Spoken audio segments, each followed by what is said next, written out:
नमस्कार, स्वागत है एक बार फिर से आप सभी का स्वदेश 24x7 न्यूज चैनल में और मैं हूं आपके साथ हाजिर पूरी टीम के साथ शुभम सर। चलिए शुरुआत करेंगे बुलेटिन में खास खबरों के साथ। दुर्ग से एक बड़ी खबर सामने है, जहां मुआवजा राशि को लेकर के किसानों ने मोर्चा खोल दिया है। ग्राम नगपुरा से भारी संख्या में किसान दुर्ग संभाग कार्यालय पहुंचे और संभाग आयुक्त से मिलकर अपनी समस्या को रखा। किसानों का आरोप है कि 1.5 साल गुजरना जाने के बावजूद भी उन्हें मुआवजा नहीं मिल पाया। पावर ग्रिड कॉरपोरेशन द्वारा 400 केवी ट्रांसमिशन टावर किसानों की जमीन और खेतों में लगाए जा रहे हैं। किसानों का भी कहना है कि इन टावरों की वजह से उनकी फसलों को नुकसान होता है और इसके लिए उन्हें मुआवजा दिया जाना चाहिए। जानकारी के अनुसार पावर ग्रिड कॉरपोरेशन ने करीब 3 करोड़ 24 लाख रुपए मुआवजा राशि के रूप में एसडीएम कार्यालय में जमा कर दिया था। इसे लगभग 1 साल भी हो चुका है, लेकिन अब तक राजस्व विभाग की लापरवाही से किसानों को यह राशि नहीं मिल पाई है। दुर्ग से दीपमाला सिन्हा की खास रिपोर्ट। हम लोग दुर्ग के संभाग आयुक्त जी से मुलाकात किए। चूँकि मामला मुआवजा से संबंधित है। दुर्ग जिले में 19 गांव में लगभग 1650 किसान विद्युत टावर लाइन 400 केवी वाट से प्रभावित हुए हैं। यह मामला पूर्व विगत 2 साल पुराना भी है। चूँकि उस समय काम इन लोग चालू किए थे तो किसानों के खेत में ज़बरदस्ती घुसकर इन्होंने टावर लाइन भी गड़ाए। फिर उसके बाद अभी विगत कुछ महीने पहले मोदी जी आए थे तो लाइन भी चालू कर लिए हैं, पर किसानों को मिलने वाली मुआवजा राशि रोपवे का और विद्युत बेस टावर का अभी तक किसानों को पैसा नहीं दिया गया है। हम लोग जब जिला कलेक्टर या एसडीएम कार्यालय जाते हैं तो उनका स्पष्ट एक बयान रहता है कि हम लोग नगपुरा क्षेत्र के किसानों को बांट दिए हैं, 2 गांव बचा हुआ है करके मचांदुर के किसान को बताते हैं। नगपुरा के किसान जाते हैं तो उनको बताते हैं कि संबंधित हम लोग मचांदुर क्षेत्र में बांट दिए हैं, आपके 2 क्षेत्र का पैसा बचा हुआ है। जबकि मैंने दोनों क्षेत्रों में गया हूँ, किसानों से मिला हूँ। किसानों का स्पष्ट कहना है कि आज तक मुआवजा राशि के रूप में 1 रुपया पैसा हम लोग को नहीं मिला है। ऐसा क्यों गुमराह संबंधित क्षेत्र के जिला कलेक्टर, एसडीएम कार्यालय से तहसीलदार क्यों कर रहे हैं आखिर? ये सबसे बड़ी सवाल है। आयुक्त महोदय जी को हमने बताया संबंधित मामले पे।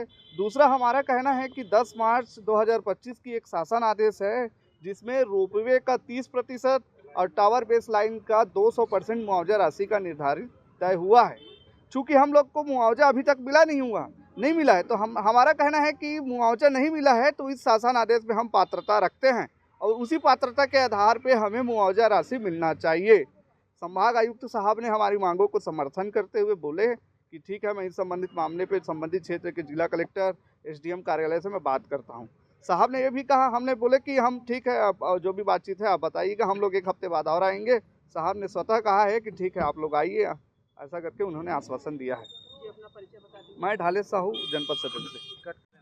हाँ, मन एकर बर आए रहे हैं कि हमार खेत से ले टावर खंभा गे अब टावर के गड़े हेते में ना हम ला किसान मन ला सर्वे करे बर भी नहीं बोला।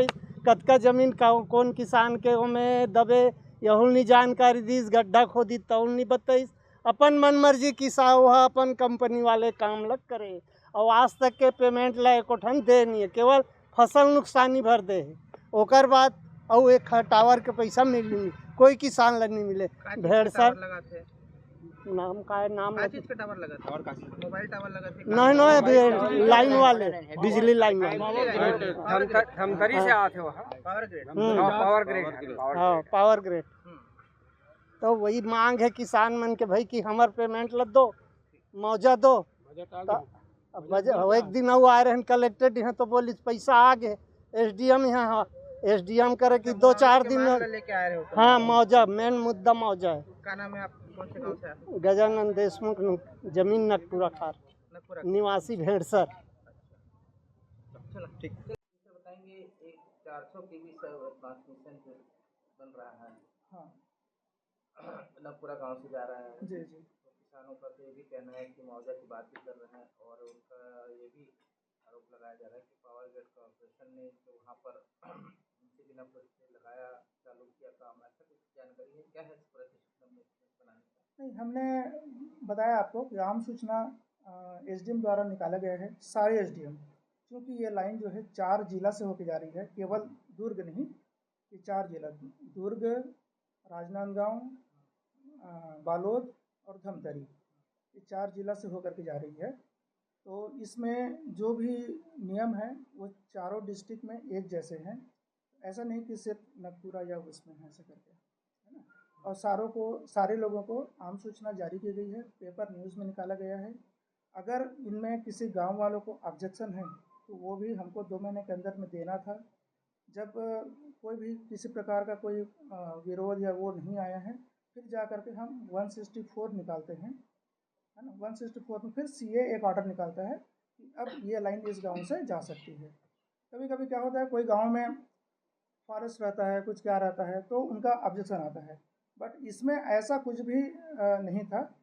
फिर जा कर के हमने गवर्नमेंट ऑफ इंडिया को अप्लाई किया, फिर जा कर के उसका परमिशन मिला, देन फिर लोकल एसडीएम द्वारा आम सूचना निकाली। हाँ, इसमें 2016 के अनुसार जो भी टावर के नीचे है उसका 85% और जो तार के नीचे है उसमें 15% भूमि मुआवजा का प्रावधान है। जो ट्रीज़ है वो सरकार के नियमों के अनुसार जो पेड़ों का जो मूल्य है वो पूरा उनको दिया जाएगा और पेड़ भी उनका रहेगा, क्योंकि विद्युत है जो कि कोई भी ऊंचा स्ट्रक्चर या फिर पेड़ हो या मकान हो वो उसके नीचे नहीं रह सकता, वो मतलब खतरा रहता है, वो भी हमको निकालना पड़ता है। ड्यूरिंग एग्जीक्यूशन मतलब बनाने के टाइम में फसल खड़ी रहती है, नुकसान होता है, तो जो भी फसल है उसका पूरा पका हुआ रेट का जो वैल्यू है वो हम उसको प्रदान करते हैं। ये नहीं कि कम है या ज़्यादा है, ऐसा नहीं है। अगर उन्होंने बुआई कर दिया है और उस टाइम बना रहे हैं तो हम पूरा पके हुए रेट का हम उसको देते हैं। जी, तो ये प्रावधान है।